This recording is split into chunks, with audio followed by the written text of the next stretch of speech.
கிறிஸ்துவுக்குள் அன்பானவர்களே, ஆண்டவராகிய இயேசு கிறிஸ்துவின் நாமத்தில் உங்களை அன்போடு கூட வாழ்த்தி வரவேற்கிறோம். இந்த புதிய நாளை தந்த நம்முடைய தேவாதி தேவன் ராஜாதி ராஜாவுக்கு மகிமை உண்டாவதாக. இந்த நாளிலேயும் கூட, இந்த வாரத்தின் முதல் நாளிலேயும் உங்களோடு கர்த்தருடைய வார்த்தையை சொல்வதிலே மிக்க மகிழ்ச்சி. ஆண்டுடைய சமூகத்திலே, ஆண்டவரே, இன்றைக்கு எங்கள் பிள்ளைகளுக்கு என்ன வார்த்தைகள் சொல்லி ஜெபிக்க வேண்டும் என்று சொல்லி தேவ சமூகத்திலே காத்திருக்கிற பொழுது, சங்கீதம் 27:1 முகத்திலே வந்து பளிச்சிட்டது. சங்கீதக்காரனாகிய தாவீது இப்படியாய் சொல்லுகிறார்: கர்த்தர் என் வெளிச்சமும் என் ரட்சிப்புமானவர், யாருக்கு பயப்படுவேன்?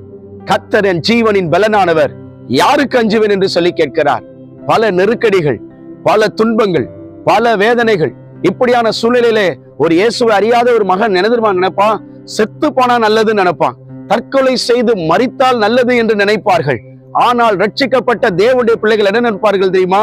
இருள் சூழ்ந்த பகுதிகளிலே, காரிருள் சூழ்ந்திருக்கிற வேலைகளிலே, பிரச்சனைகளும் போராட்டங்களும் மதில் போல் நிற்கிற நேரத்திலே உண்மையான ஒரு தேவ பிள்ளை என்ன சொல்வார்கள் தெரியுமா? கர்த்தர் எனக்கு வெளிச்சமா இருக்கிறாரு, கர்த்தர் எனக்கு ரட்சிப்பா இருக்கிறாரு, கர்த்தர் எனக்கு ஜீவனா இருக்கிறாரு, நான் யாருக்கு பயப்படுவேன் என்று சொல்லுவார்கள்.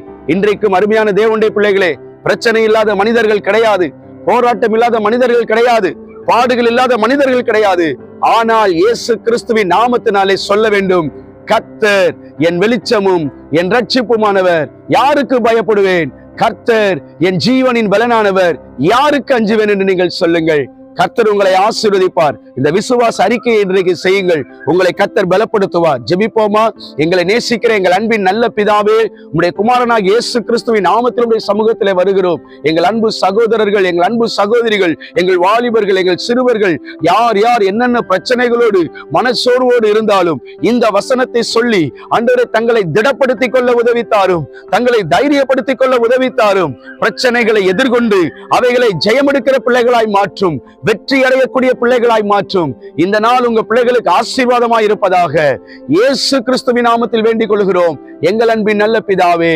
ஆமேன், ஆமேன். என்ன பிரியமானவர்களே, கர்த்தர் நம்முடைய ஜெபத்தை கேட்டிருக்கிறார். கர்த்தர் நமக்கு பதில் தருவார். God bless you.